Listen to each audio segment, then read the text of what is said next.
Muito bom dia a todos os presentes. É com muita satisfação que nós damos início ao terceiro e último dia da etapa presencial do CIED EMPED 2014.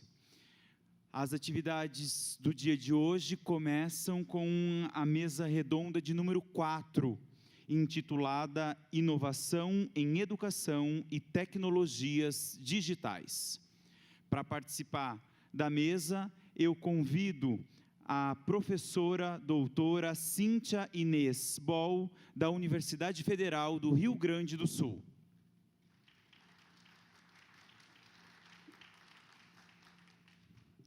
O professor doutor Wilson José Lefa, da Universidade Católica de Pelotas.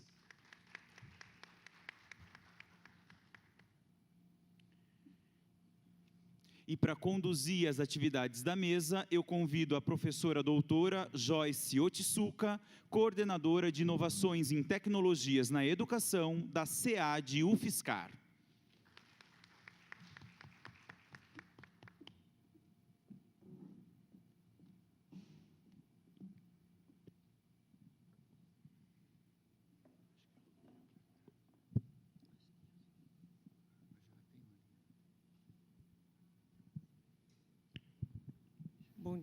Bom dia a todos.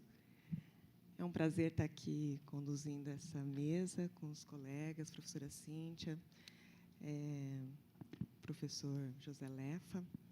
Tá? Eu vou fazer brevemente uma apresentação, né, dos colegas e depois eu dando sequência às palestras. Tá? A professora Cíntia Inês Boll é pedagoga, mestre e doutora em Educação pela Faculdade de Educação da Universidade Federal do Rio Grande do Sul, a URGS, na linha de pesquisa de Educação, Arte, Linguagem e Tecnologia. Iniciou carreira no magistério em 86 e, desde 2000, é professora no ensino superior, desenvolvendo seus trabalhos na interlocução entre tecnologia e educação. Atualmente, é professora do Departamento de Estudos Especializados na Faculdade de Educação da URGS e, desde 2003, tem como foco estudos em formação de professores na cultura digital. Tá? O professor Wilson Lefa, tá?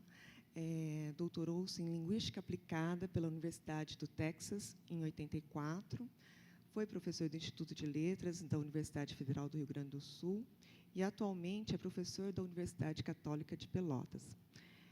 Como professor e pesquisador, tem atuação nas áreas acadêmica, de formação, de recursos humanos e de gestão científica.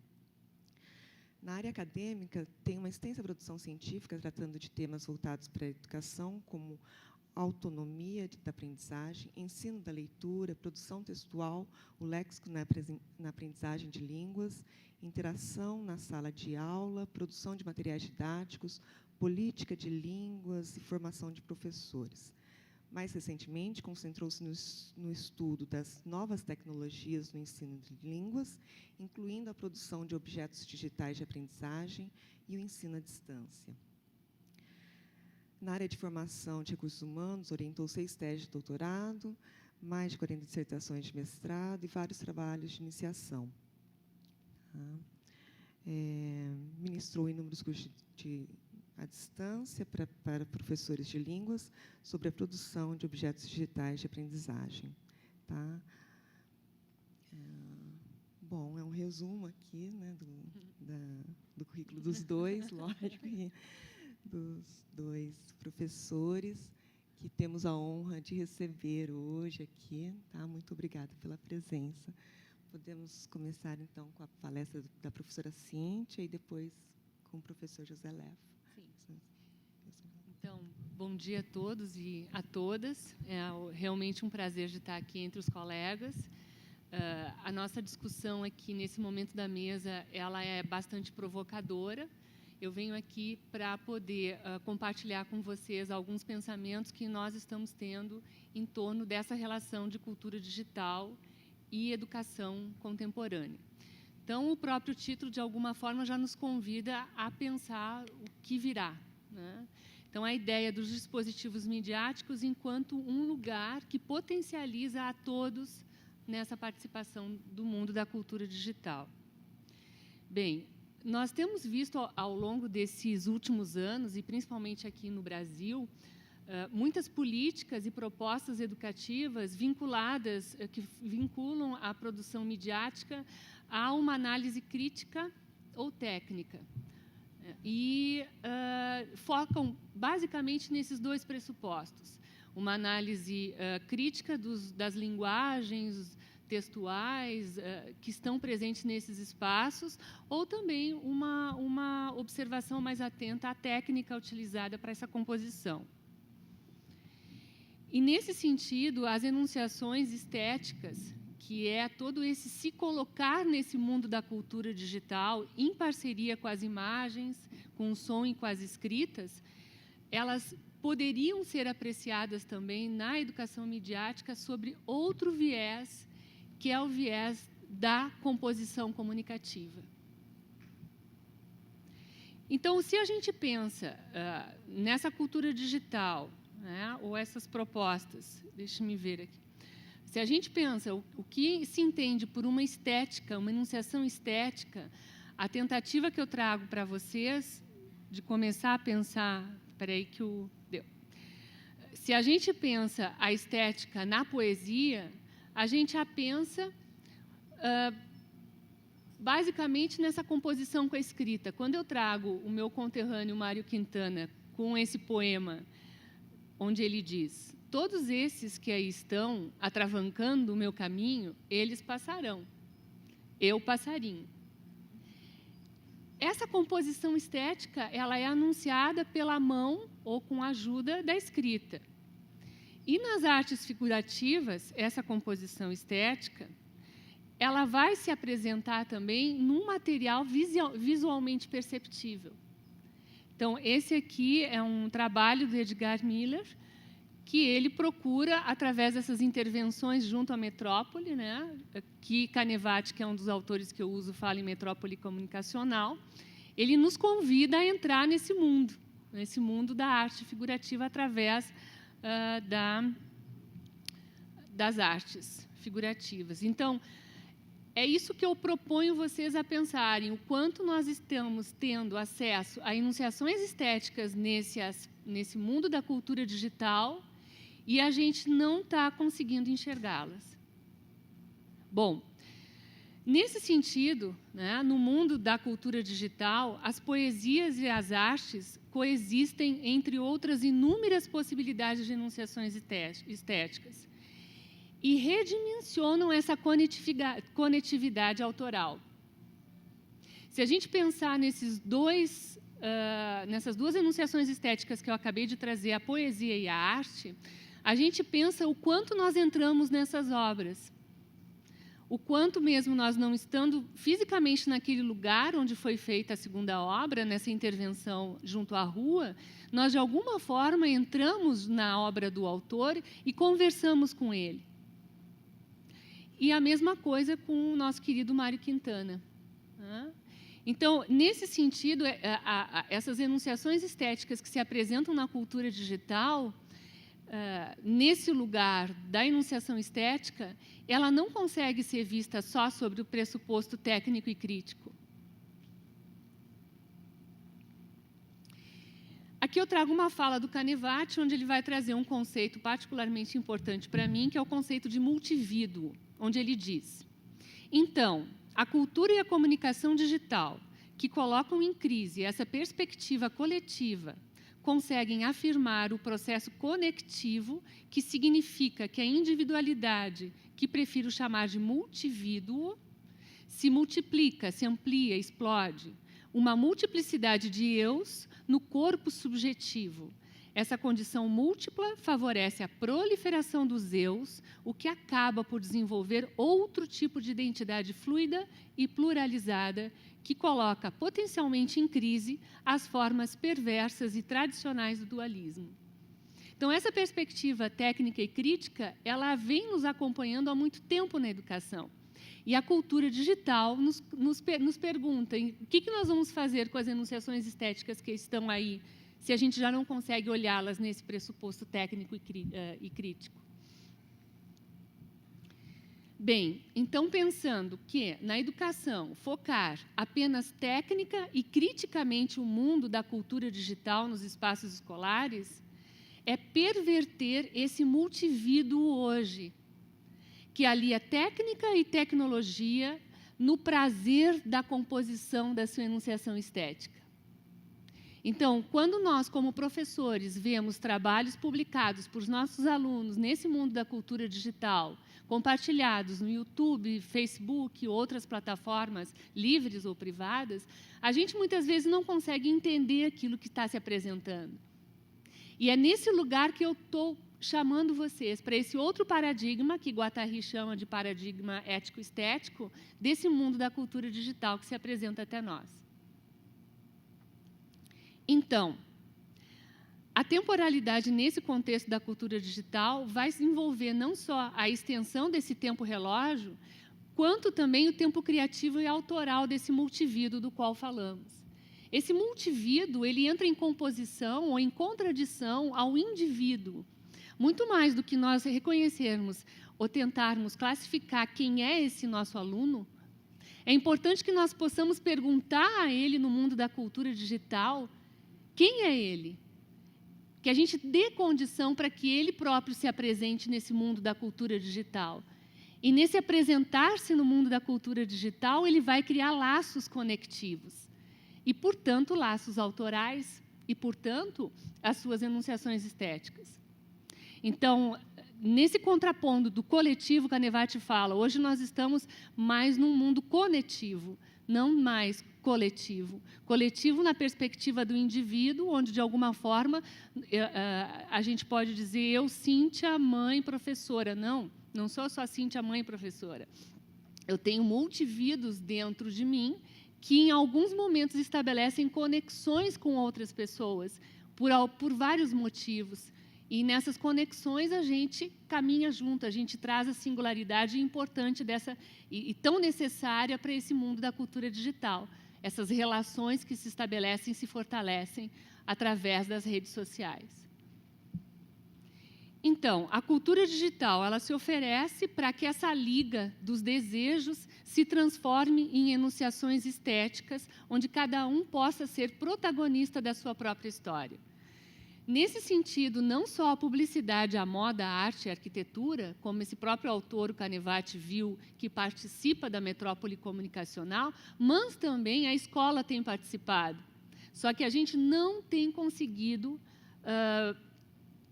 apreciar esses trabalhos quando eles se apresentam para nós. A gente não consegue classificá-los. Então, nesse sentido, quando o nosso sujeito da educação à distância se coloca como protagonista, seja nos seus trabalhos em imagens, em sons ou escrita, que ele traz o mundo onde ele vive, que ele se apresenta enquanto sujeito, que interage com esse lugar, a gente não sabe o que fazer com aquilo. E facilmente ali é identificável a sua enunciação estética. E muitas vezes é ali que a gente consegue fazer com que esse sujeito, ou a gente não enquanto professor que consegue fazer com que esse sujeito, mas a gente consegue estabelecer esses laços necessários para que a evasão na educação à distância seja mínima ou o menor possível. Bom, eu vou chegar nessa discussão um pouco mais à frente.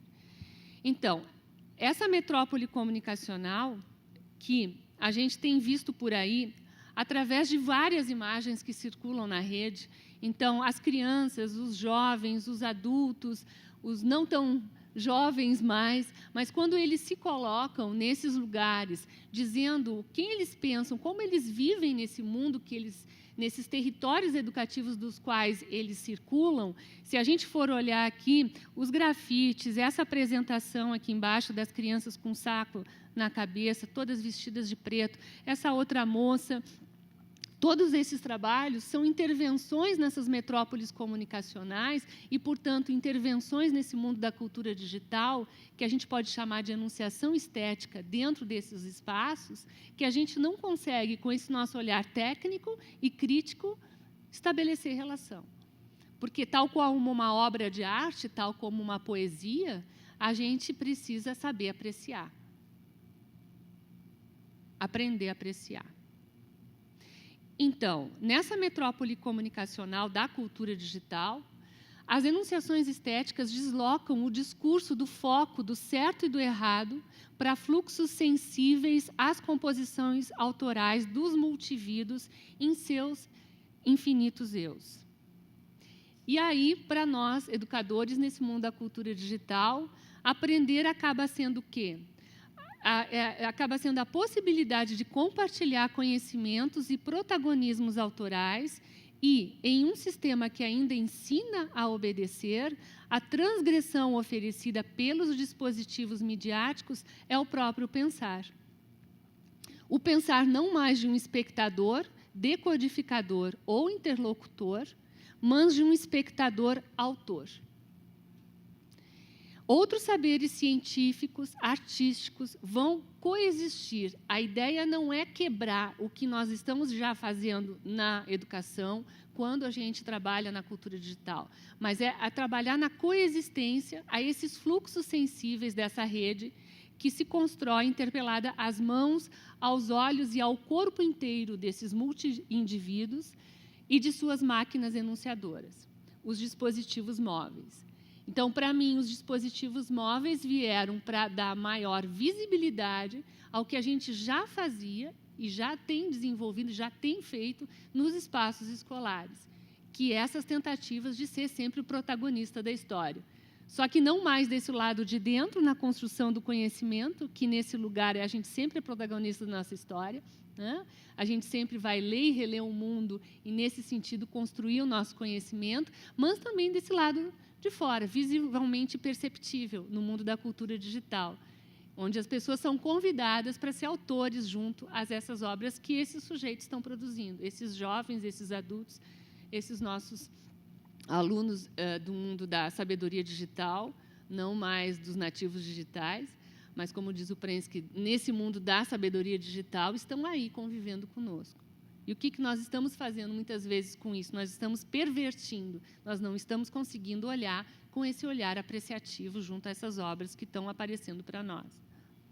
Bem, então, esse processo da construção dos conhecimentos científicos e culturais, éticos e estéticos, nunca será individual, mesmo que singular, porque é com outros multivídeos e contextos que ele, também multivídeo, compartilha e dialoga variadas visões de mundo. Então, nós, enquanto sujeitos, Bakhtin é um grande autor nesse sentido, ele nos diz nessa composição de tantos outros dentro de nós, e que, muitas vezes, para a gente poder desenvolver ou trabalhar a dialogia, a gente vai em busca desse outro dentro do outro que está à nossa frente. E essa tentativa de ir em busca se aproximar esse outro que está no outro junto a nós, é reconhecer essa possibilidade de conexão. E concordando, portanto, com Guattari, quando ele diz que os dispositivos materiais são máquinas fabricadas e substituídas de acordo com concepções e planos decididos pelos seus próprios produtores, nós acreditamos que os dispositivos, então, móveis, se oferecem para que inúmeras polaridades virtuais não nos condenem à más mediatização embrutecedora. Então, a gente já vem de longa data discutindo o quanto essa tecnologia pode, de alguma forma, embrutecer. Só que não sei se, quando a gente vê só esse olhar, a gente deixa de ver toda essa potencialidade criativa que está junto conosco e que, muitas vezes, a gente não consegue enxergar. Então, o que anunciam esteticamente esses multivídeos?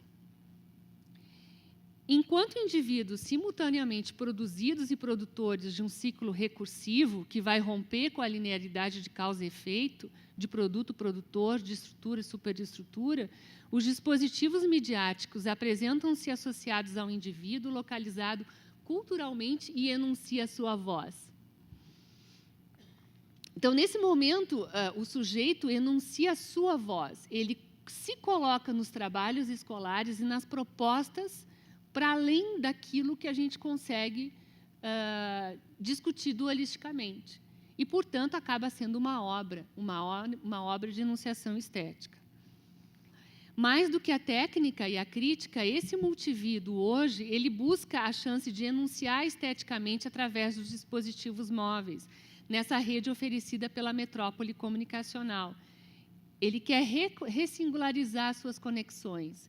Então, o dispositivo móvel dentro da educação à distância, no meu entendimento, ele vai acabar colaborando para que essas enunciações estéticas fiquem mais presentes e que a possibilidade de conexão entre os alunos com os alunos, tutores, alunos, professores, tutores e alunos, fique realmente mais próximo do que a gente espera da conexão, interconexão nesse tempo de cultura digital. Nesse sentido, então, eles, de alguma forma, nos atentam para que nós saiamos desse lugar de uma típica educação midiática.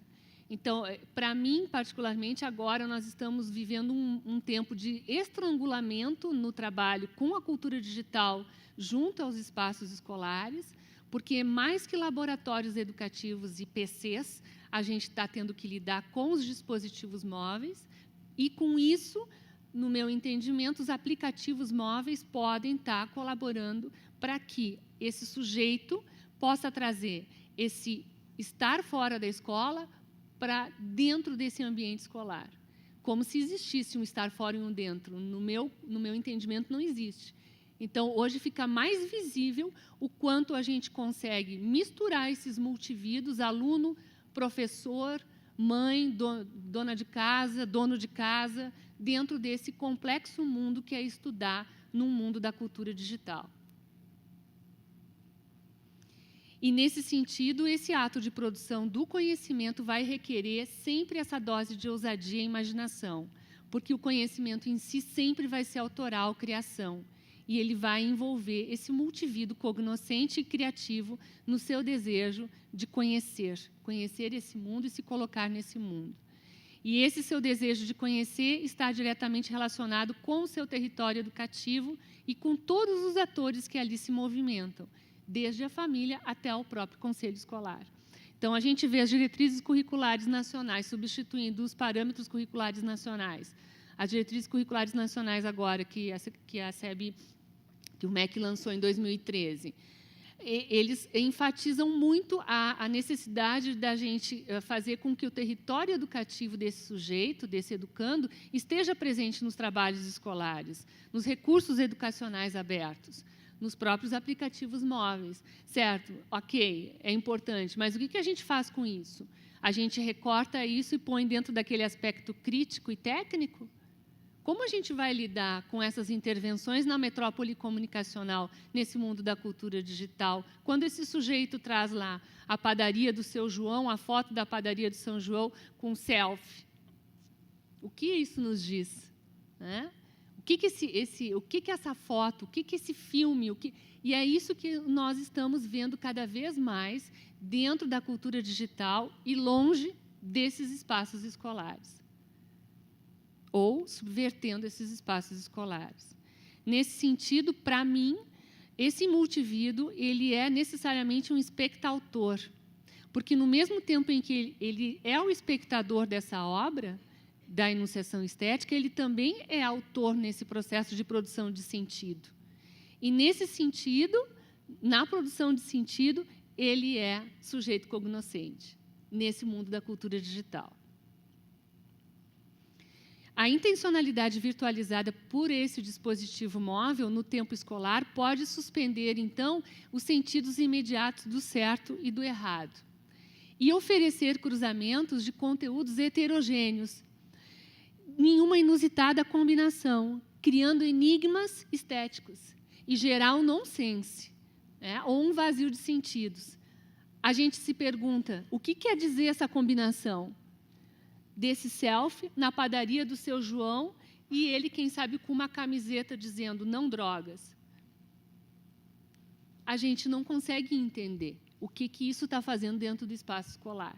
E o que eu proponho a vocês é que a gente pense e, de alguma forma, construa subsídios para que isso seja realmente apreciado dentro do espaço escolar e não fique correndo por fora. E, nesse sentido, o professor ele vai também se tornar um espectador. Por isso que, mesmo nós trabalhando a gente lecionando na educação à distância, conhecer esses sujeitos nas suas especificidades culturais é fundamental.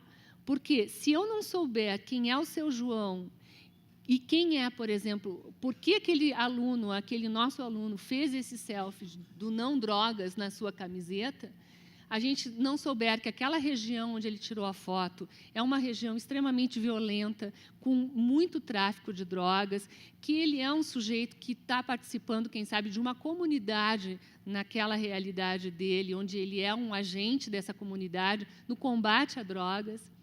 E que, se a gente não souber que o seu João era um ponto de drogas há 10 anos atrás, a gente não vai conseguir apreciar aquela obra estética. Então, eu, como professor, não vou conseguir ser um espectador também. Eu não vou conseguir esse não mergulhar, como diria Paulo Freire, né? Enquanto o professor não mergulhar na realidade do aluno, ele não consegue apreciar essa enunciação estética. Ele vai ser sempre um espectador. E a cultura digital nos convida cada vez mais para que a gente possa estabelecer essas relações de conexão com esses nossos alunos, nos tornando também espectadores desse processo autoral desse aluno. Então, essa coexistência de símbolos e fragmentos culturais, que a gente pode reportar aos territórios educativos que o MEC tanto propõe nesse último documento, onde habilidades poéticas e de responsabilidade não mais apenas nos objetivos dos planos de aula, mas especialmente nas enunciações estéticas que virtualizam a ética do convívio, a escuta atenta, o olhar interessado e essa amorosa coexistência entre os sentidos, aparentemente dispersos, podem criar ressonâncias originais para serem contempladas também na escola por esses espectadores atentos. É isso que eu gostaria de fazê-los pensar. E, por fim, já estamos chegando, eu imagino que o meu tempo também começa a acabar. Eu digo que, enquanto a gente estiver parado, olhando uma bola que corre de um lado para o outro, como diz Henry Bergson, lá pelas tantas, num dos livros dele, enquanto a gente ficar mirando só a parada da bola, nesse processo educativo, a gente vai perder a condição de olhar todo o caminho dessa bola percorrida. A gente não vai ter condição de ver que a cada mirada nossa na parada da bola, nessa linha, outras tantas paradas deixaram de ser vistas e discutidas. Então, o nosso desafio no mundo da cultura digital é tentar chegar o mais próximo de acompanhar esse transitar dessa bola nessa linha, e não mais nessa visão apenas dualística da técnica, da crítica, do certo, do errado, nas nossas propostas educativas. Os dispositivos, então, eu falo para vocês, eles apresentam a ousadia enunciada em uma estética que potencializa eu, você e todos os outros que quiserem participar. As minhas referências e o meu muito obrigada.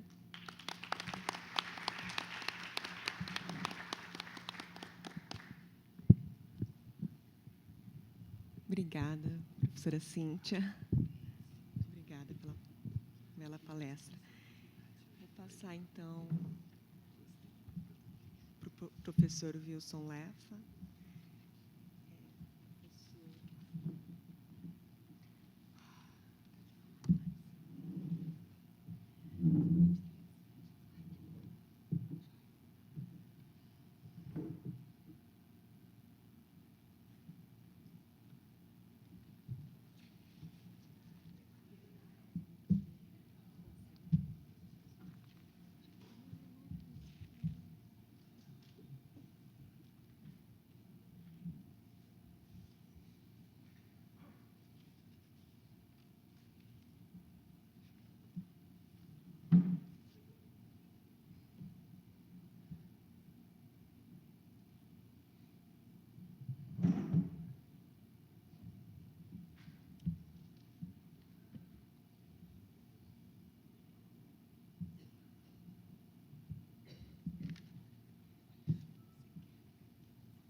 Eu gostaria de iniciar agradecendo ao convite.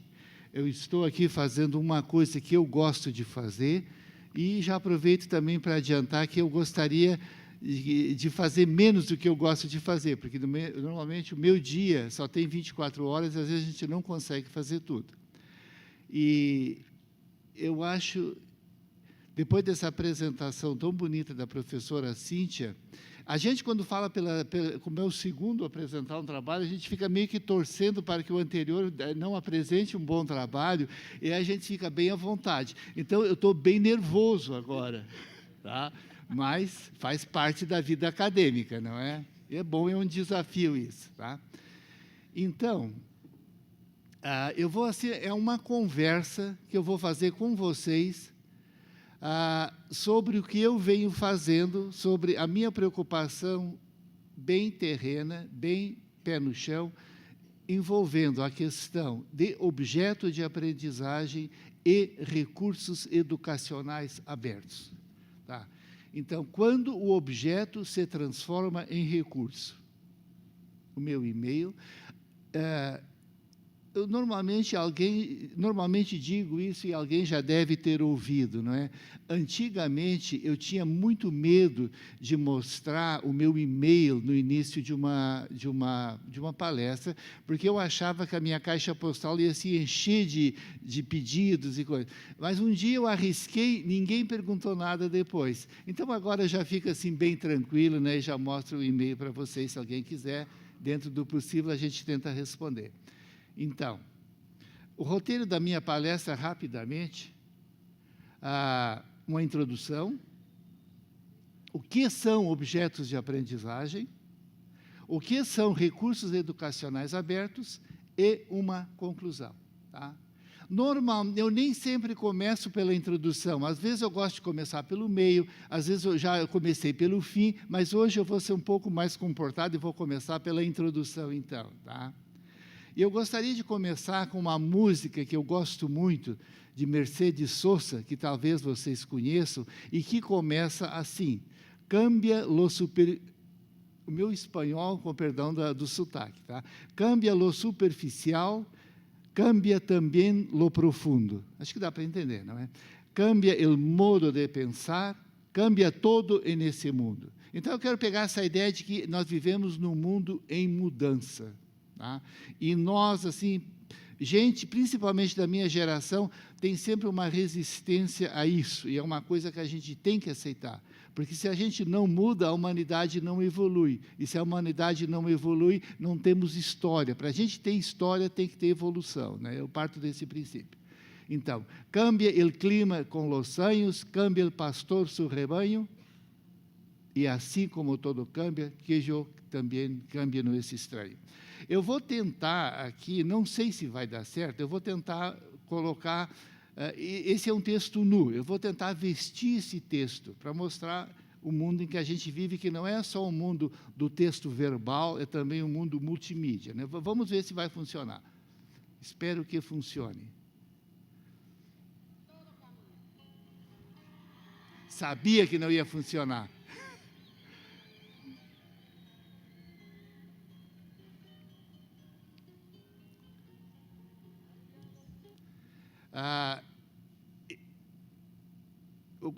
Paciência, eu ia mostrar um vídeo da Mercedes, só um pedacinho, onde ela canta esse pedaço, para vocês verem a diferença. Então, vai ficar um pouco prejudicado nessa parte, tá? Não aparece aqui, mas não aparece lá.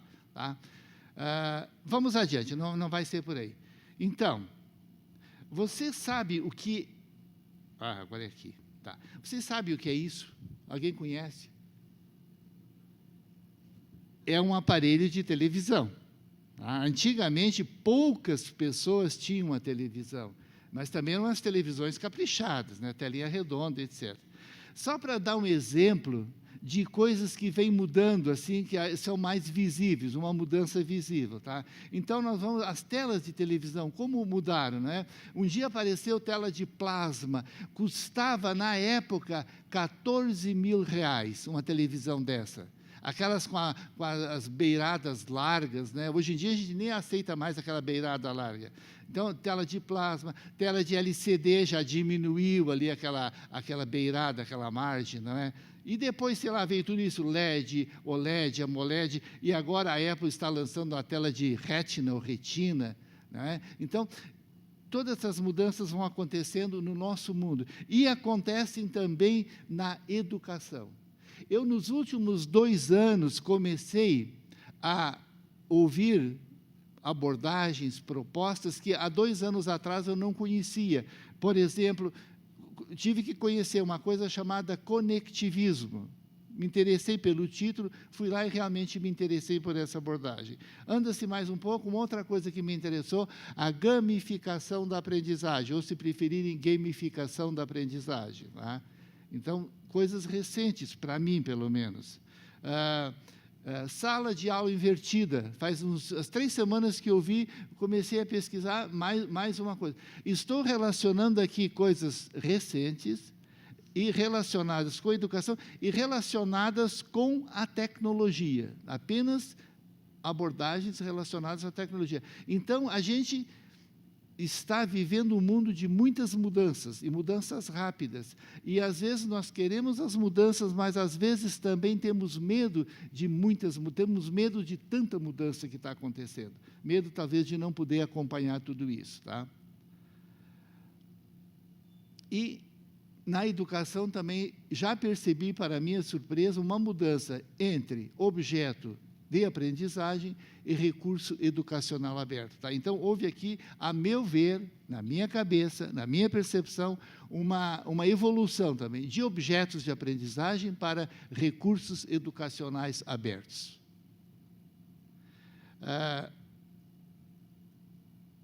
Rapidinho, uma questão teórica. O que é objeto? Eu estou na introdução ainda. O que é objeto e o que é recurso?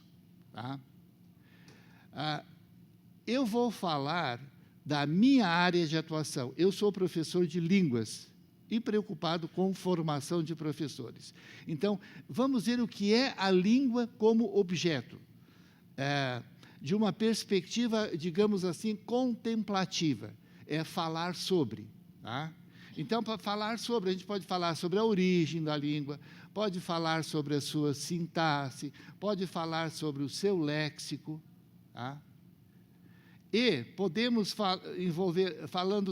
ver a língua, não falar sobre, mas falar para fazer. Tá? Eu acho que isso é uma coisa importante. O que nós fazemos com a língua? Nós podemos falar para xingar, falar para elogiar, para pentelhar, com o perdão da palavra, para pedir votos, tá? Muita gente falando para pedir votos. Então, é a língua como ação. Tá? É uma maneira de ver a língua. Eu vou dar para vocês o exemplo de ensino de língua como objeto, não como recurso, mas como objeto. Isso aqui é uma transcrição autêntica de uma sala de aula de língua.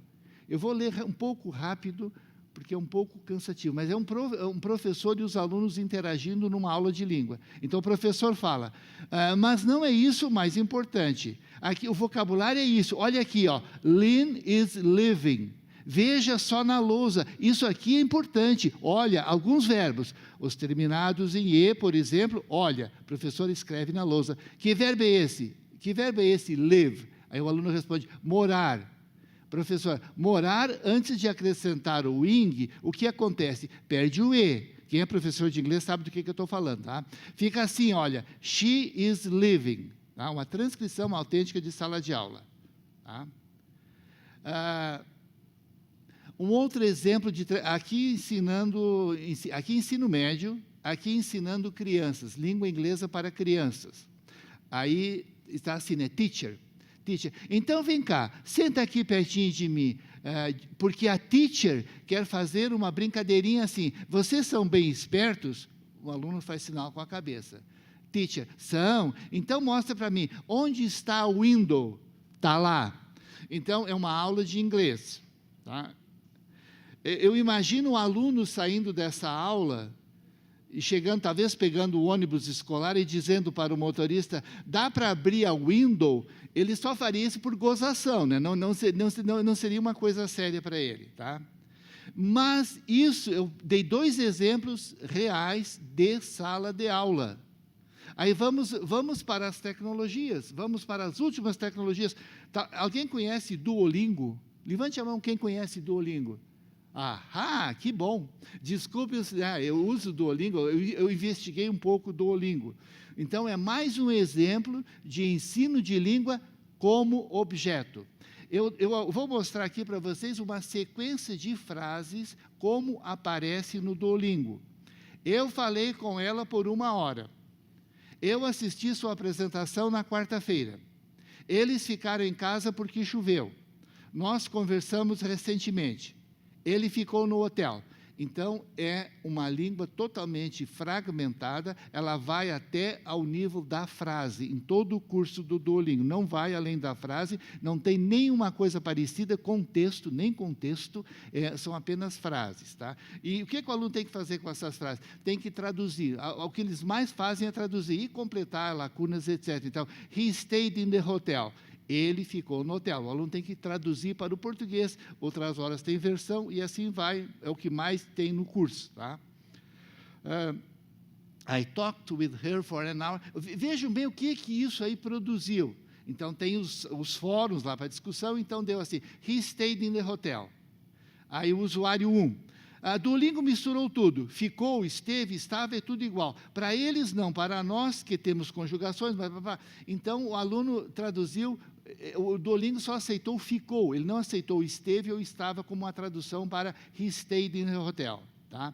Então, a língua, isso aqui é um objeto, isso aqui é um objeto de aprendizagem, é um objeto monolítico. Tá? Não é possível alterar, o professor não pode alterar. Para alterar, isso aí teria que se inscrever, fazer, é todo um processo muito complicado. Então, uma coisa é apresentada assim, monoliticamente, sem opção de alteração, de adaptação, pelo menos para o professor. E aí, eu vou um pouco rápido aqui, um outro também, não aceitou, ele esteve no hotel. Esse Duolingo parece o Ronaldinho Gaúcho. Não sei o que o Ronaldinho Gaúcho tem que ver, em todo caso. Usuário 3, né? Aí uma outra frase, N é usado com palavras que começam com vogal ou que tem um som de vogal, por isso, an hour. Aí outro caso, o usuário 4, porque às vezes se usa I talk to e outras vezes I talked with, e com o mesmo significado, aí um outro explica, é bem simples, tu expressa em direção a alguém, eu falei para ela vir aqui. With expressa compartilhar. Eu falei, então são os alunos discutindo. O que se nota aqui? Em nenhum momento a língua foi usada como recurso. Eles estão aprendendo inglês. Em nenhum momento usaram essa língua como recurso, apenas como objeto de discussão. Tá? Isso eu acho que é muito sério. Isso acontece tanto na sala de aula presencial, como na tecnologia, dos exemplos que eu catei. Há outros exemplos não tão ruins. Mas vejam bem, eu acho que é uma tragédia pedagógica. Ensinar o aluno a história da língua, a gramática, a sintaxe, o léxico, que o aluno até já sabe, ele já tem o domínio da língua. Em vez de ensinar, talvez, a língua como ação. Tá? Eu acho que o que nos interessa é ver a língua como recurso, como ação, e não como objeto de contemplação, de estudo e de discussão.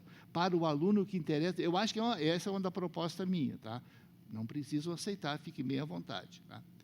Bom, então, como eu disse, né, como objeto de discussão, falar sobre. Tá? Algumas diferenças rapidinhas entre objetos de aprendizagem e recursos educacionais abertos. Tá? Eu acho que uma definição de objeto de aprendizagem e uma definição de recurso educacional aberto. Eu vou passar um pouco rápido para chamar a atenção de 2 coisas que marcam bem a diferença. 3. Primeiro, o recurso educacional aberto, eu pus em vermelho, domínio público. É um artefato, é algo feito para ser de domínio público. Eu acho que isso é muito importante. É para livre utilização, que até certo ponto é um sinônimo de domínio público, é para se usar livremente, e permite um redirecionamento. Algo feito para alguma coisa pode ser reaproveitado, talvez, para outra coisa. Tá? Então, isso aqui foi assim, a minha introdução do problema que eu estou falando aqui. Objeto de aprendizagem e recurso educacional aberto. Eu estou vendo isso da minha perspectiva de ensino e aprendizagem de língua. Então, vamos ver um pouquinho sobre o que é objeto de aprendizagem. Então, objetos de aprendizagem. Definido assim, pequena unidade eletrônica de informação educacional que se caracteriza por ser flexível, reutilizável, customizável, interoperável, recuperável, capaz de facilitar a aprendizagem baseada nas competências e aumentar o valor do conteúdo. Eu tiraria daqui pequena unidade eletrônica e aprendizagem baseada nas competências e vou me fixar nessas ideias aqui. Flexível, reutilizável, customizável, interoperável e recuperável para dar uma ideia do que é objeto de aprendizagem. Tá? Deixa eu mostrar um exemplo de objeto de aprendizagem que deveria ser flexível, e é o que ele se torna quando passa para recurso. Por exemplo, flexível. He stayed in the hotel. Estou dando o exemplo daqueles que eu dei para vocês. Só o aluno é inflexível. Como aquele objeto é apresentado, o aluno tem que traduzir, já é um recurso assim, um pouco criticado, né? Apenas traduzir, tem que colocar a palavra ficou, porque se colocar esteve ou estava, o sistema não vai aceitar como resposta certa. Tá? Então, não tem flexibilidade o objeto. Agora aqui,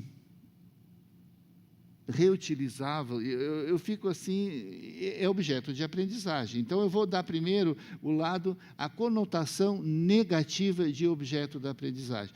Quando se fala na reusabilidade, a gente acaba lembrando, não sei, antigamente se falava nas sebentas. As sebentas eram aquelas folhas amareladas que o professor trazia e de ano após ano usava sempre aquelas mesmas sebentas, já caindo os pedaços às vezes. Tá? Então, lembra, de certa maneira, talvez, na conotação negativa, essas sebentas. Talvez lembra qualquer coisa anti-inovação. Né? Se eu vou, a reusabilidade seria usar sempre a mesma coisa, talvez traga essa conotação. Talvez a ideia de reciclagem, antigamente se falava muito em reciclar os professores, depois esse termo caiu também, adquiriu uma conotação negativa, pegava mal reciclar. Reciclar é uma palavra engraçada, agora tem um sentido meio positivo, eu acho. E traz também a ideia de aprendizagem massiva. É um mundo complexo, porque essas coisas todas estão surgindo por aí, não é? Então, seriam assim aspectos que dão a objeto de aprendizagem uma conotação negativa. Mas eu gostaria também de ver o outro lado. Acho que dá para defender uma conotação positiva. Algo que é flexível, quando algo é, ao mesmo tempo, flexível e reutilizável, eu acho que ele é igual, também, por que não, a menos desperdício e a ideia de colaboração em massa que eu vou falar daqui a pouquinho. Então, eu acho que produzir um objeto de aprendizagem, às vezes, é uma tarefa bastante exigente.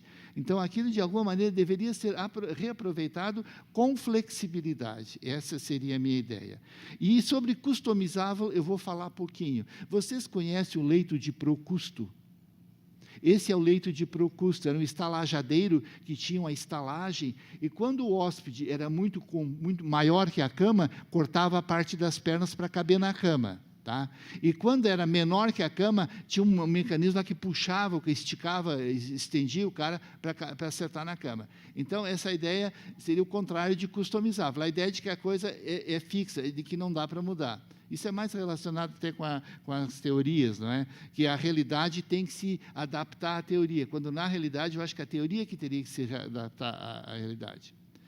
E a ideia de interoperabilidade, eu acho bonitinho isso aí, a ideia de bring your own device, traga o seu próprio dispositivo. Não tem que ter fidelidade a uma determinada marca, uma fidelidade a um determinado sistema operacional, a um determinado dispositivo. Um objeto de aprendizagem ou um recurso deve passar por todos esses sistemas e todos esses dispositivos. Tá? A ideia de recuperável, eu não vou me estender muito, é que o objeto, depois que passa para um repositório, tem que ter um sistema para ser encontrado. Né? Então, a ideia de usar metadados, palavra-chave, etc. Tá? Então, isso aqui rapidinho sobre objetos de aprendizagem. E vamos entrar agora na parte que eu acho mais interessante, que são os recursos educacionais abertos. Então, vamos ver, já vimos um pouco de cada um, já vimos até um pouco da diferença, e eu vejo a introdução de recursos educacionais abertos como um movimento histórico. Tá? Há aqui uma evolução. A gente passa, lá, na época dos recursos, na época dos objetos de aprendizagem, tínhamos uma commodity em um mercado capitalista. Inclusive, não sei se não chegou a se expandir muito, mas realmente era uma coisa corporativa. A Microsoft investiu bastante, claro, tinha interesse educacional, mas era vista como aquilo que tinha que ser pago, se o aluno tinha que investir financeiramente para poder usar. Tá? E, normalmente, era, como eu digo, patrocinado por essas grandes companhias interessadas em fazer dinheiro. Daí, inclusive, os professores eram pagos para produzir objetos de aprendizagem. Bom, então, nós evoluímos de uma commodity, de um mercado capitalista, para o domínio público, para a livre utilização e para o redirecionamento. Tá?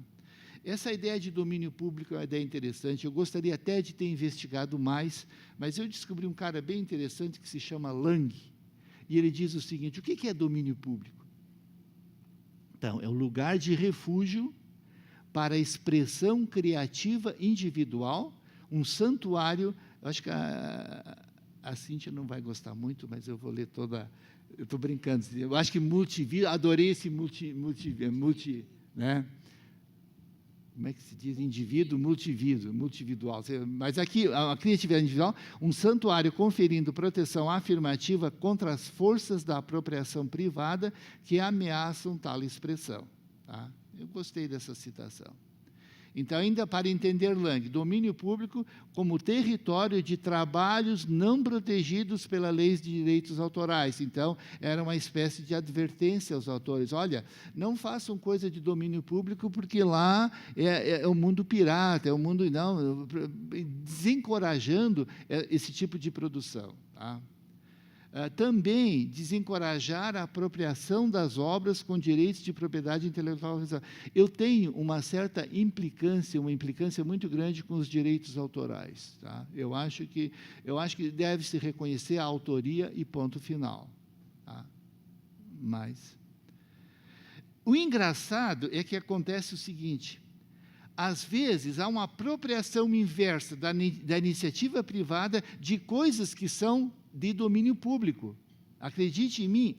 E eu descobri esse Cartoon Stock, pega obras que já estão no domínio público, escaneiam as obras e vendem. E daí, eu acho isso muito engraçado. Existe, pode Cartoon Stock, e tem outras, certamente. Tá? Então, pegam as obras, pinturas, etc., e colocam lá no site, e se alguém quiser usar, tem que pagar para eles. Tá? Então, eu acho que é uma coisa interessante.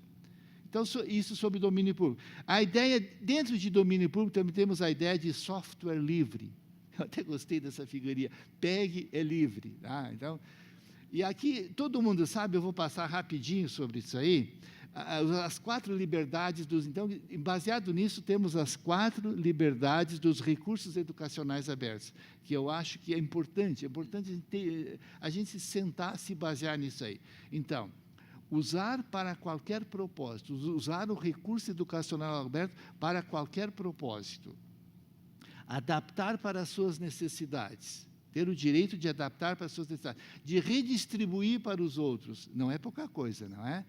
E distribuir cópias modificadas. Então, eu posso pegar um recurso educacional aberto, modifico e redistribuo.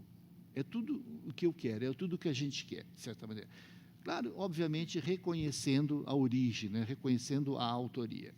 E todo mundo sabe, software livre, o habitat natural do recurso educacional aberto é o Linux. Não é?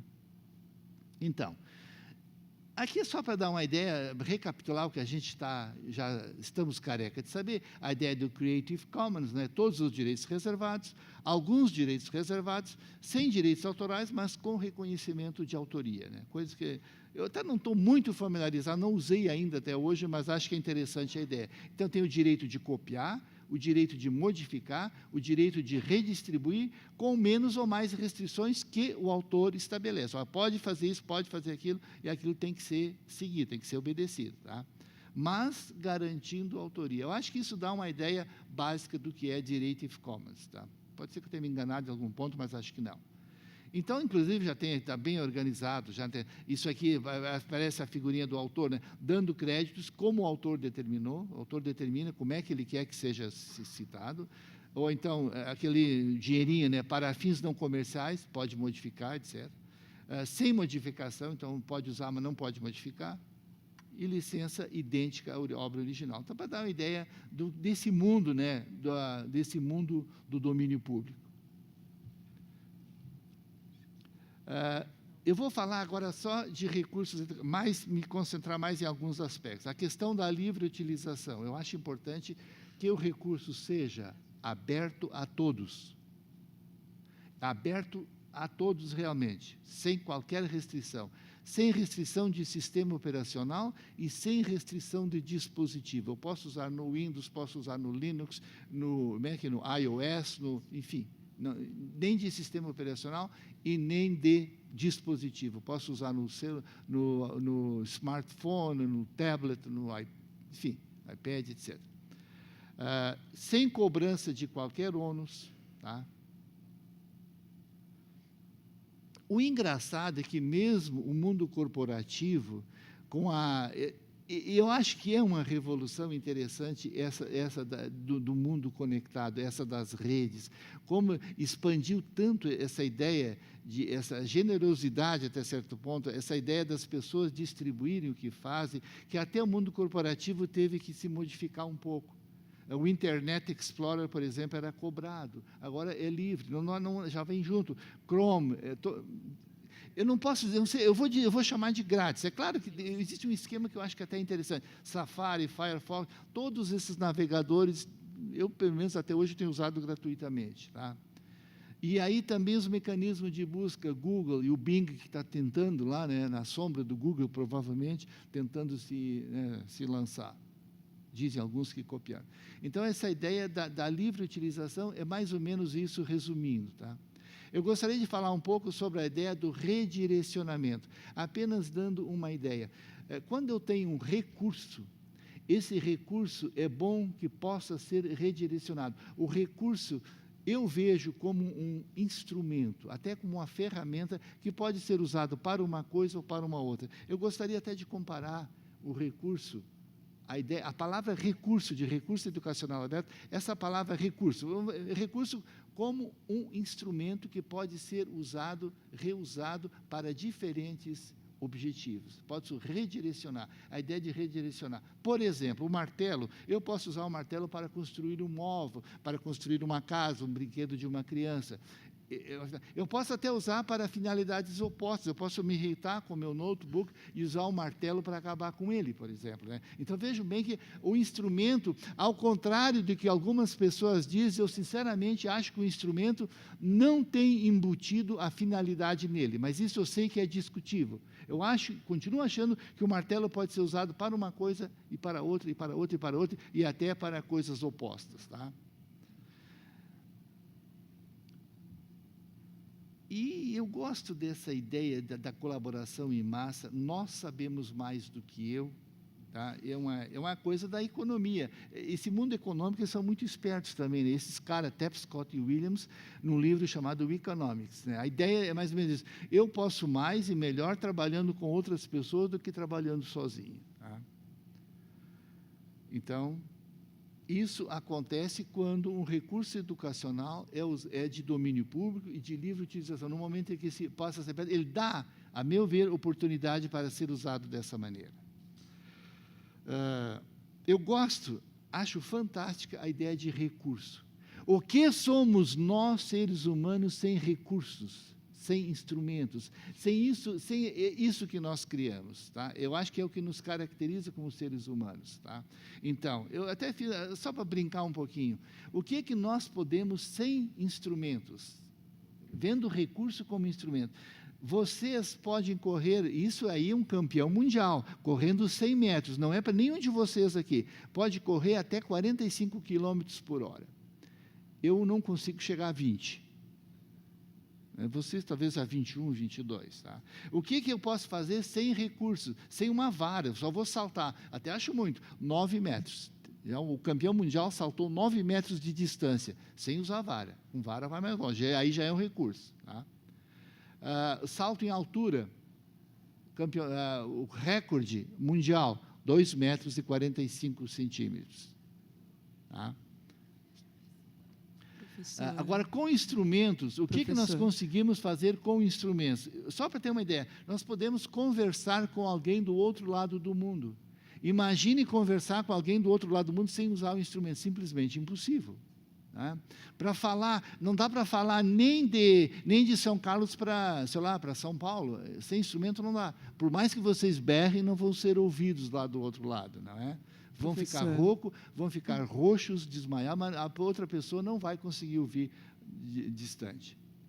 Uma outra coisa que descobri que não dá para fazer sem instrumento é uma estatística que use análise de regressão múltipla. Por mais que você conheça a matemática, onde envolve várias variáveis, não há como, mesmo usando... Então, vamos... mesmo usando... A gente sempre acredita que o espaço da gente... A gente sempre acredita que recebeu menos tempo, né? Mas isso faz parte. Tá? Bom, voar à Lua, nem pensar. Já ouviram falar desse homem? Arquimedes de Siracusa.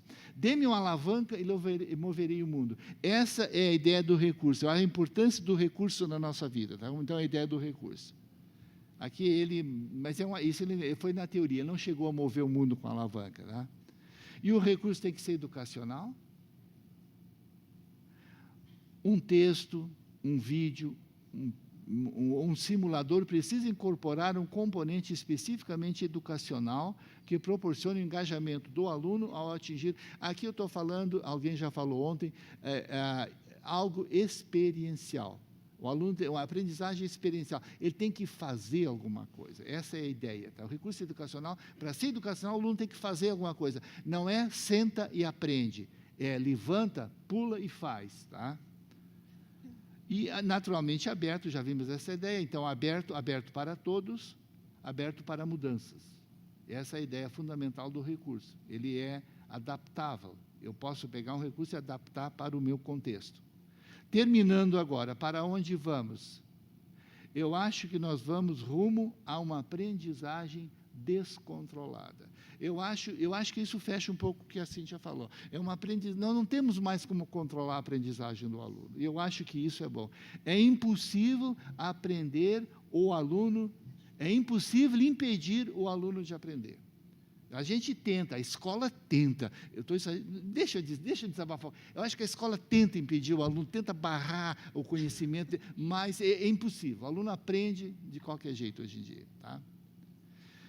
Eu estou terminando aqui com essa reação em cadeia do saber. Eu gosto dessa imagem da reação em cadeia, algo que por si mesmo vai explodindo. Eu gostaria que o conhecimento explodisse em cada aluno, essa ideia da explosão. Não é? E eu, então... Estou terminando por aqui. Muito obrigado.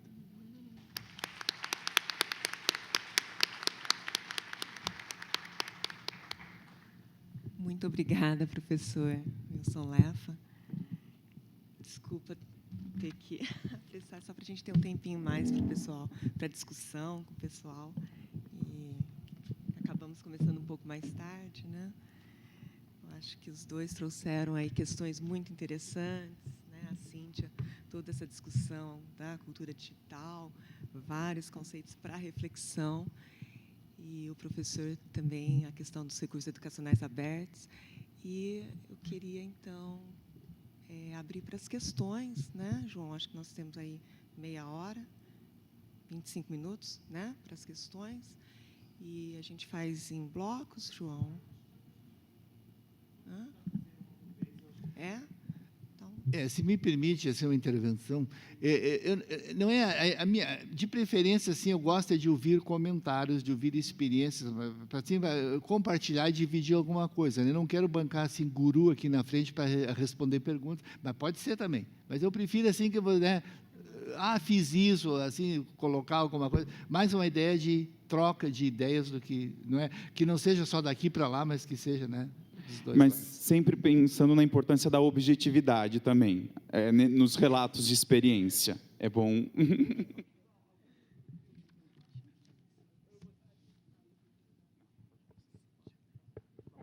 Bom dia à mesa, bom dia aos colegas. Eu sou professora Wilza, da UNB, e eu gostaria de fazer 2 colocações para os professores aqui, colegas, com propostas muito interessantes, todos os 2 com uma abordagem bem significativa de coisas importantes para a gente situar esse contexto que nós estamos discutindo, os processos educativos. Eu gostaria, assim, Cíntia, da sua apresentação, a minha formação em psicologia, então eu gostei muito da forma como você aborda esse sujeito, um sujeito que é situado, eu digo que ele é situado, ele tem uma noção micro de geopolítica, ele é situado geopoliticamente, um sujeito sócio-histórico, tem um sujeito que tem um act, uma ação sobre o mundo, e que está circunstanciada pela imersão, pelo uso de todas essas tecnologias. Mas eu te perguntaria, em termos da docência, nós formamos alunos nas licenciaturas, como trabalhar essas ideias? Sabe? Porque, assim, como trabalhar isso em pesquisa, e como trabalhar isso nas licenciaturas. Essa outra visão de sujeito, esse outro sujeito situado, você pode trazer outros termos, eu na psicologia uso, que eu sou socioculturalista, situado historicamente, eu diria que uma noção microgenética de geopolítica nós temos, nós fazemos um exercício político. E para o professor Wilson, que é um enorme prazer conhecê-lo presencialmente, já tinha lido muitas suas obras, eu te perguntaria, 2 questões, Wilson. Primeiro, eu achei interessante, porque a sua fala e a fala da Cíntia, ambos utilizam muito o prefixo ré. Reutilizável, fui anotando aqui vários. Eles não usaram o ressignificar, não, mas o reutilizável, o reconfigurável, o reaplicável, o redimensionado, reutilizável, recuperado, reciclar, Então, o que porque nós precisamos tanto nesse momento, de tentar acessar esses outros significados que essas vivências virtuais estão nos dando, e nós temos que usar o ré para indicar um ponto, um momento em que nós precisamos de olhar novamente sobre o objeto. Então, o ré, é situado dessa forma, em termos semânticos, mas eu também gostaria de fazer uma outra provocação, Wilson. Eu acredito que ferramentas, a questão da palavra ferramenta, eu sei que você trabalha também com essa abordagem, a ferramenta, ela também é um instrumento da mente, portanto, ela não é só a ferramenta operacional, ela não é só a ferramenta concreta, nossas relações são mediadas no mundo, e nós usamos uma série de outras ferramentas que a gente poderia dizer elementos simbólicos que fazem a nossa mediação com o mundo. E os objetos de aprendizagem, ou os recursos abertos de aprendizagem, eles são cheios desse outro conjunto de significados que também levam a nos operar com os objetos da realidade, com os seus significados. Então, como que você poderia ampliar um pouco essa noção de ferramenta como também um meio de mediação, da minha relação com o mundo quando utilizo um objeto da virtualidade? Obrigada, viu, gente? A gente vai falando? Bom, tá ligado aqui, tá. Essa questão de como a gente utilizar, eu como professora, 27 anos de sala de aula, eu parto desse lugar do trabalho da sala de aula, como é que a gente está fazendo? Eu, particularmente, tenho visto, primeiro, nós estamos fazendo isso mesmo sem a gente se dar conta. Essas enunciações estéticas, elas estão atravessadas nos nossos trabalhos escolares, o tempo inteiro. O que a gente não tem feito, necessariamente, é parar para olhar, porque a gente nosso mundo estruturalista não nos levou a apreciá-las como a gente propõe aqui, né? Como eu proponho aqui. Agora, essa ideia não é particularmente minha, é uma composição de autores. Eu trabalho com Canevati, eu trabalho com Bakhtin, o próprio Lemos também me ajuda bastante, né? Então, eu vejo que tem sido recorrente em outras instâncias que nem eu trouxe ali. Mas, infelizmente, dentro da escola, quando eles batem, eu trabalho com o conceito de fetiche visual também, né? Então, quando ele bate dentro da escola, a gente não consegue enxergar. A gente só dá aquele sentido de estranhamento, assim, a gente não entende o que está acontecendo, por que aquela determinada imagem ou fotografia ou escrita, porque independe do texto narrativo, né? O texto midiático, ele se apresenta. Então, como é que eu tenho feito junto às minhas orientações de TCCs, de pós-graduação, e eu coordeno estágio na universidade e leciono 2 disciplinas à distância também na graduação. Como é que nós estamos tentando fazer? A gente desenvolveu no semestre passado um recurso educacional aberto e publicou no Wikilivros. Então, o que eu propus aos alunos? Que a gente fosse tentando discutir alguns conceitos, que eu não vou muito para esses da enunciação estética fortemente, e nem esses do paradigma ético-estético, que o Guattari traz muito bem. Aquele livro, A Osmose, dele, deixa claríssima essa relação imbricada e acoplada nossa com a tecnologia, né? Então, para mim, a tecnologia ela não é separada de nós, pelo contrário, ela está em nós. Nós somos seres móveis, nós somos a mobilidade. Não é o dispositivo que é móvel. Vocês entendem? Porque o dispositivo ele é fixo. Quem dá mobilidade para ele sou eu, quando eu enuncio esteticamente dentro dele, quando eu estabeleço a relação dialógica necessária para que ele seja móvel nesse contexto. Assim eu entendo muito essa relação não recortada e não linearizada. Então, quando eu trabalho com os alunos no Wikilivros, a gente vai construindo dentro desse documento, utilizando texto, som e imagem, né? Escrita, som e imagem dentro desse projeto. Então, a gente vai construindo ao longo de um semestre. Semestre passado, já temos lá os nossos publicados, na iminência de que ele possa ser como recurso educacional aberto, no Wikilivros, né, possa ser reutilizado. Só que esse semestre eu coloquei o desafio da gente fazer utilizando o recurso educacional aberto, que é o aplicativo.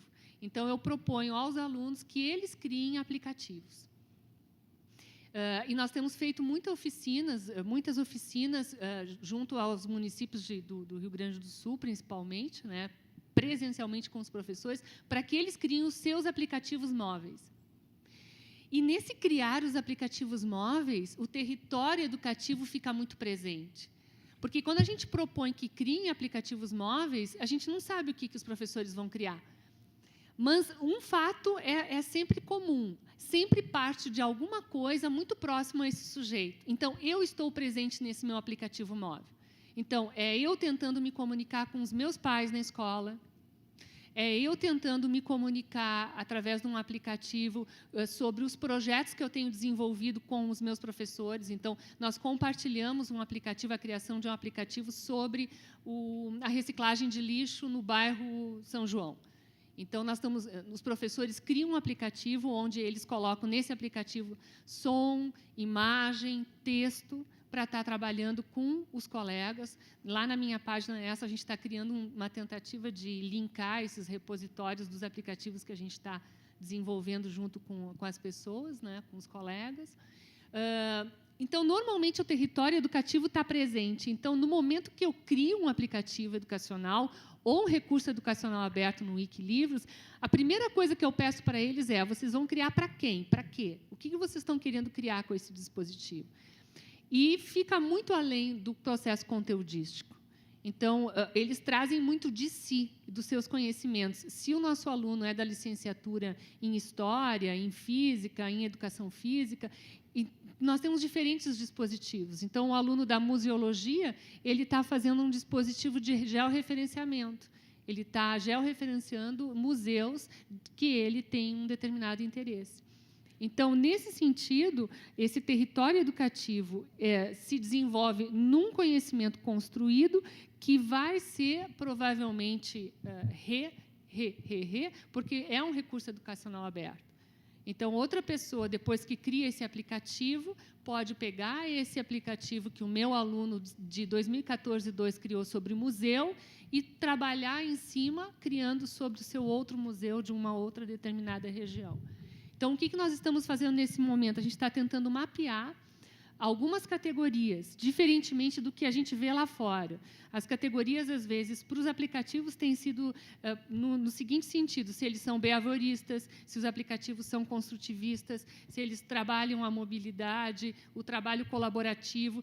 Eu estou partindo do pressuposto de que vamos criar recursos educacionais abertos e aplicativos móveis. O que vocês querem criar?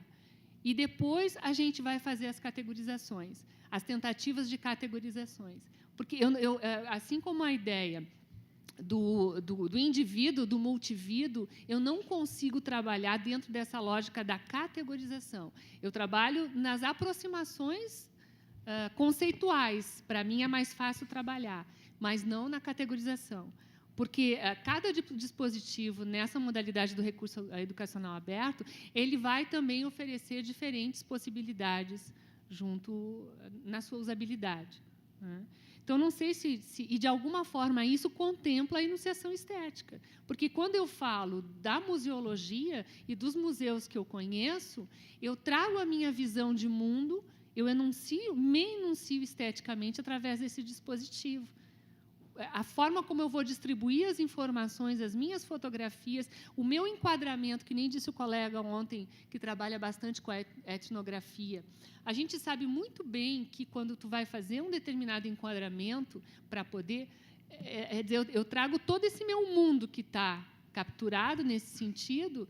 As minhas escolhas, elas vão se apresentar dentro do meu dispositivo, enunciadas esteticamente. Agora, algumas de uma forma mais profunda e profícua, digamos assim, tem algumas fotos que a gente tem reparado que essas fotografias, tem uma em especial que foi tirada por um dispositivo que está sendo criado por um aluno meu que eu estou orientando, em que essa fotografia tirada pelo aluno, é interessante que ela é capturada sobre um valão recheada de algas, o valão repleto de algas, um dia lindo, com sol, a árvore, um caminho ao fundo, e que, lá pelas tantas, o enquadramento me dá uma cruz bem no meio de uma passagem. Então, essa fotografia teve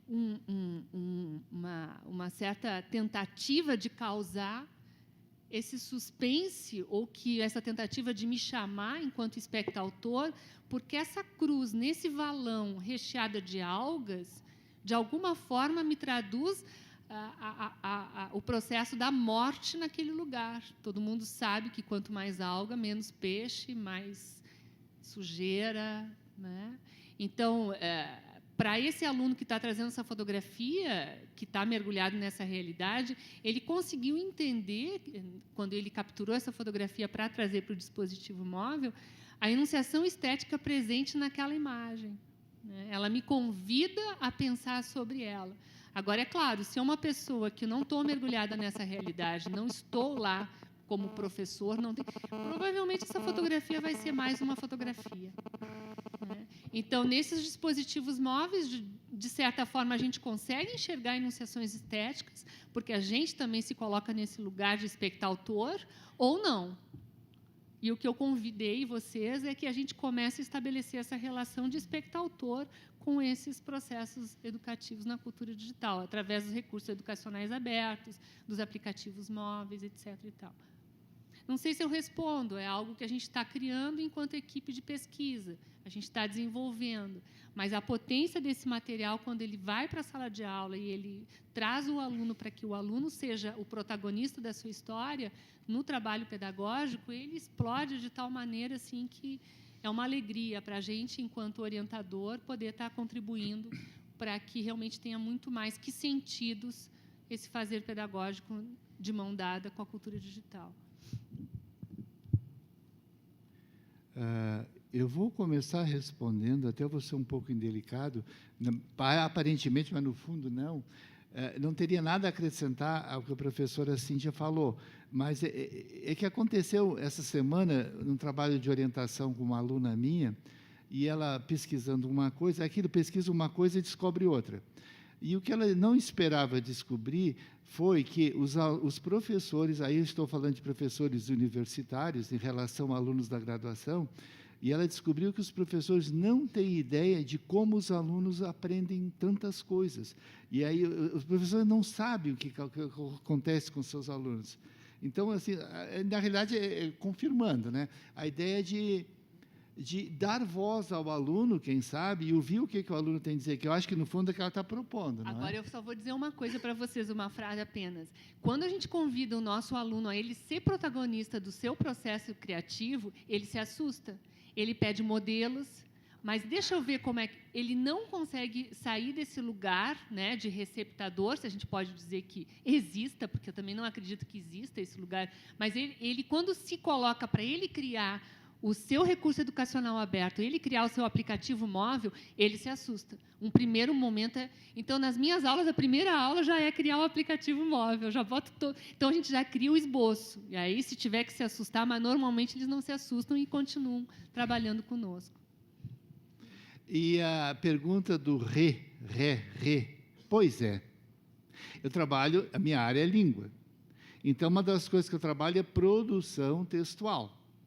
O desafio, define o tema, vai escrevendo, tem que, de um lado, manter o tema. Tens o tema, mantém aquele tema. Mas não pode ficar repetindo parágrafo após parágrafo a mesma coisa. Então, além de manter o tema, tem que também fazer quase que o contrário, progredir dentro do tema. Então, tem que manter e progredir, manter e progredir. Eu acho que na educação também tem um pouco disso. Então, tem valores que a gente tem que manter. Mas educação é mudança, então a gente também, a obrigação é necessidade de mudar. Então, aí é o desafio, né? Saber o que deve ser mantido. Não pode se começar do nada, meu Deus, há quanto tempo já se diz, nenhum aluno é uma tábua rasa, né? Então, a gente tem que começar daquilo que ela tem. Então, essa ideia de eu acho que cabe mesmo, né? Na ideia de usar o que já existe, o que se tem, para daí construir a história. Tá? A minha resposta vai ser mais curta que a dela. A ideia de ferramenta, eu sei, eu até prefiro mais, mas eu estou usando como sinônimo ferramenta e instrumento e agora até recurso. Tá? Como artefato, esse artefato às vezes é objeto e às vezes é instrumento. Por isso que eu acho que é um problema de objetos de aprendizagem, porque a palavra objeto ela pode ser vista como um objetivo. Né? Qual é o teu objeto de estudo? E o objeto também pode ser visto como um mediador. Então, eu acho que o objeto já começa dando essa ambiguidade, proporcionando essa ambiguidade entre objeto, entre o conteúdo, sei lá, e o meio de chegar lá, e mediador, finalidade e mediação. Eu acho que, então, por isso... O que fazer, então? Substituir o objeto por recurso. Acho que o recurso é mais elástico e permite isso. Então, seria uma maneira. Eu sei que a palavra instrumentalizar, em algumas áreas, não a minha, mas em algumas áreas tem a ver assim, com a ideia, talvez, de instrumentalização, a ideia de profissionalização imediata, para atender assim, a uma necessidade econômica, capitalista, não sei, talvez tenha esse sentido, mas não é nesse sentido que eu usei. Tá? Então, seria isso, a ideia, então, de recurso como mediador, como meio. Eu acho que vendo isso já resolve isso, a questão.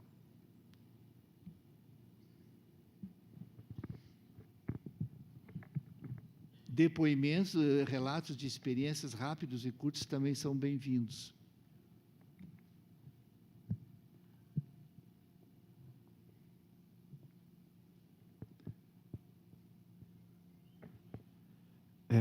No caso, eu também pesquisei sobre esse assunto dos dispositivos móveis, objetos de aprendizagem no mestrado, e uma questão que sempre me perseguiu dentro desse processo de pesquisa e foi a possibilidade de os objetos de aprendizagem, né, e principalmente dentro do contexto dos dispositivos móveis, eles poderem concorrer com objetos que não são especificamente produzidos por professores ou por contextos educacionais, né?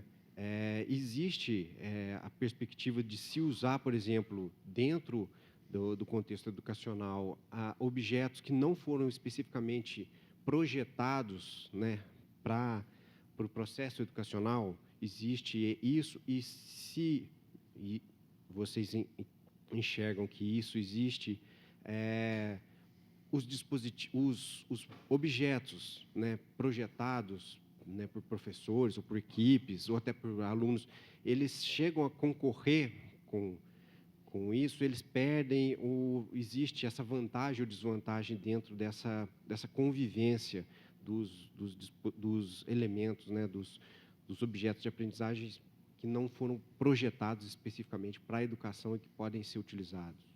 Não sei se eu consegui me fazer entender. Eu vou tentar chegar próximo ao que você perguntou, porque essa é uma questão que me preocupa também. Por isso que, mais do que trazer a resposta, eu quero ajudar todo mundo a pensar comigo o que a gente vai fazer com isso. Estou fazendo a minha parte com as nossas pesquisas, mas nós juntos podemos fazer muito mais.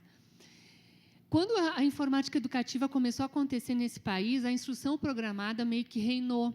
Então, nós tínhamos vários softwares instrucionistas sendo utilizados, inclusive nas políticas públicas, porque a gente tinha uma certa dificuldade, como é que a educação ia entrar aí?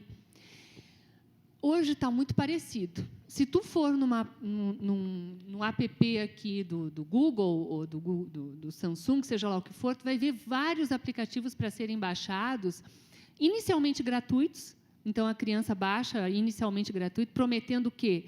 Aí eu pergunto, que educação é essa? O seu filho ficará quieto em poucos minutos, baixa esse aplicativo. Né? Então, outros que são utilizados, nós temos lá no Rio Grande do Sul aplicativos extremamente conteudistas. Então, é aquela velha discussão hoje de novo. Usar é como se pegasse, a própria Léa Fagundes vive falando isso. Então, vou pegar o livro e vou transformar para cá. O aplicativo móvel, ele está nos dizendo que não é mais possível. E ele nos ajuda a entender a enunciação estética.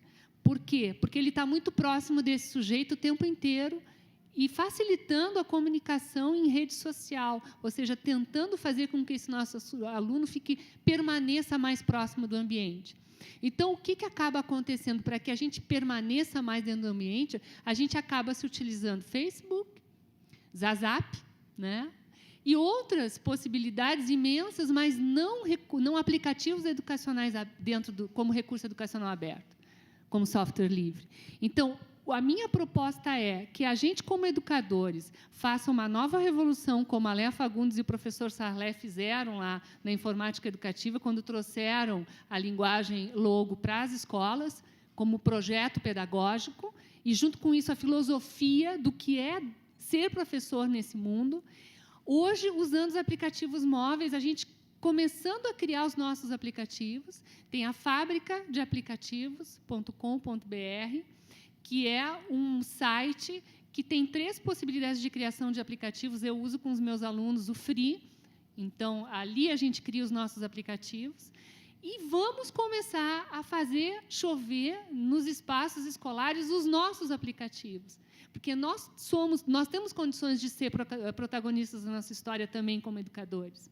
Então, na hora de competir, é difícil, porque eles ainda estão dominando um pouco os espaços de aplicativos. Só que nós estamos começando a chegar lá, a gente está começando a querer combater. E aí nós vamos dar o nosso lugar. Não faça o seu filho ficar quieto, não. Faça ele falar muito e bastante e o máximo que ele puder, porque é assim que ele vai aprender com o mundo. Então, é isso que eu trago para a gente começar a usar e se mexer para que esses aplicativos não tomem conta dos dispositivos móveis, tal qual eles tomaram lá na década de 80, com Educom, Proinfo, lá no iniciozinho. Não sei se eu te respondi, mas é o que eu me preocupo, eu queria compartilhar. Eu acho que, por isso que eu volto à ideia de redirecionar. Eu acho que existe aquele aplicativo comercial que tem um determinado objetivo, que é um objetivo que eu não tenho. Então, se eu puder redirecionar aquele aplicativo para atingir o meu objetivo, usar talvez um mecanismo que ele usa, enfim, reaproveitar. Mas, se for possível fazer isso, eu acho que isso é o que deve ser feito. Também a gente está tentando, né? Tem coisas que a gente não tem ainda uma resposta definitiva, mas a tentativa, me parece, seria a ideia do redirecionamento, né? Mas usando aqueles recursos que funcionam tão bem lá, quem sabe pudessem funcionar aqui. Mas tem que, dependendo, a ideia do objetivo. A ideia do objetivo que também deve ser do aluno, o desejo de aprender. Ele vai usar aquele aplicativo com o objetivo de adquirir um determinado conhecimento ou habilidade, seja o que for. Mas, se não houver isso, aí fica meio complicado. Eu queria falar mais uma coisa também. O aplicativo móvel, quando ele está surgindo agora, nas escolas particulares principalmente, ele está surgindo dentro dessa lógica técnica e crítica, então, e de controle. No Sul também tem um aplicativo que foi disponibilizado para os pais saberem o horário de entrada e saída dos alunos nas escolas. Então, é uma forma de regulação e controle. Vai totalmente ao contrário da própria filosofia que está por trás do dispositivo, né? Que é eminentemente social e de mobilidade, de encontros. Um controle sempre vai ser uma possibilidade de desencontros. Então, a gente pode, sim, tal como era antes, só que a gente não... Nós vamos deixar que isso aconteça mais uma vez, ou a gente vai tentar agora reverter jogar? As cartas estão para nós. A gente criar um aplicativo nessa fábrica de aplicativos, gente, é muito fácil. Vocês entrem lá, se cadastrem na fábrica de aplicativos e vocês já têm ali o app de vocês que pode ser reeditado a qualquer tempo, funcionando no dispositivo móvel para trabalhar em sala de aula. Parece que a tecnologia, eu vejo assim, o instrumento, a ideia de potencializar, empoderar o sujeito. Então, a tecnologia magnifica, torna a coisa muito maior do que é mesmo, ela amplia aquilo. Então, um erro cometido com a tecnologia provavelmente fica um erro maior, com um estrago maior ainda, né?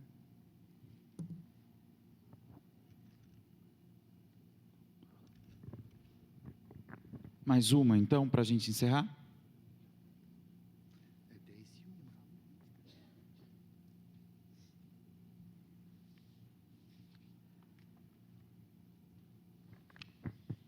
E aí, como é que fica a formação dos professores? Como é que vocês têm visto a receptividade dos professores frente a essa reutilização, a essa construção de aplicativos?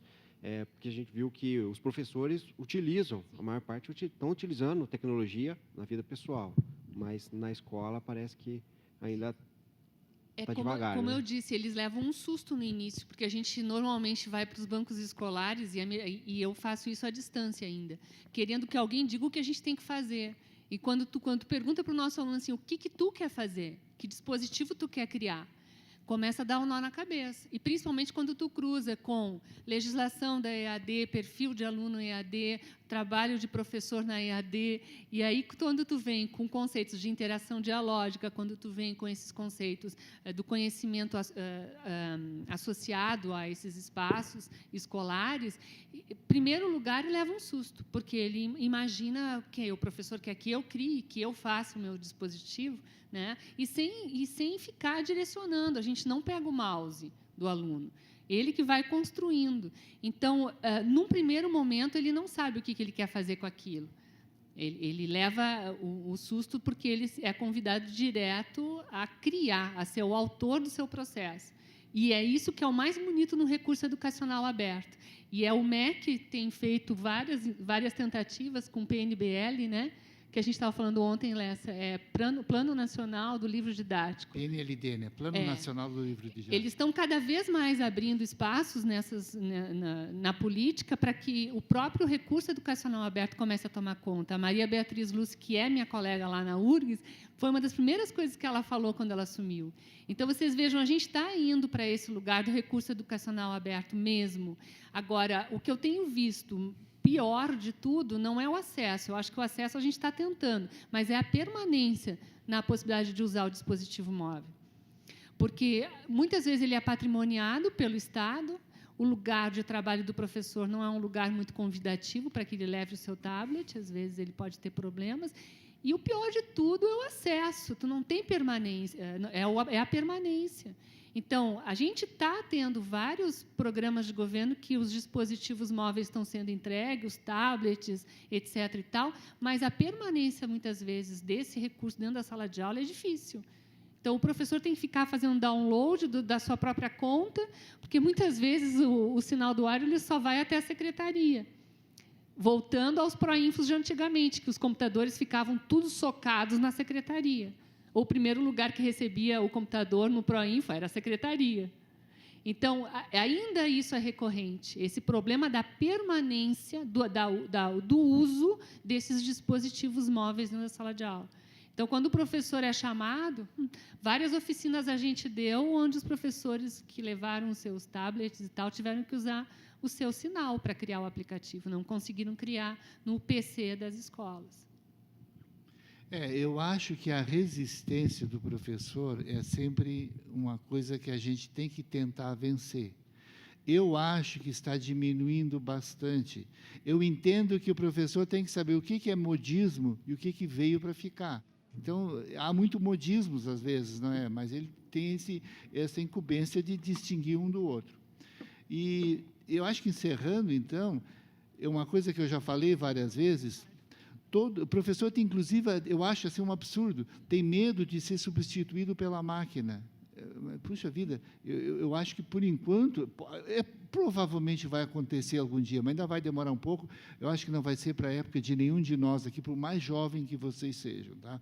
Mas eu acho, por enquanto, o seguinte, o professor que pode ser substituído por um computador deve ser substituído por outro professor. Essa é uma frase que eu guardei, assim, que eu repito aqui, que eu acho que dá para encerrar a parte aqui. Obrigada, professores.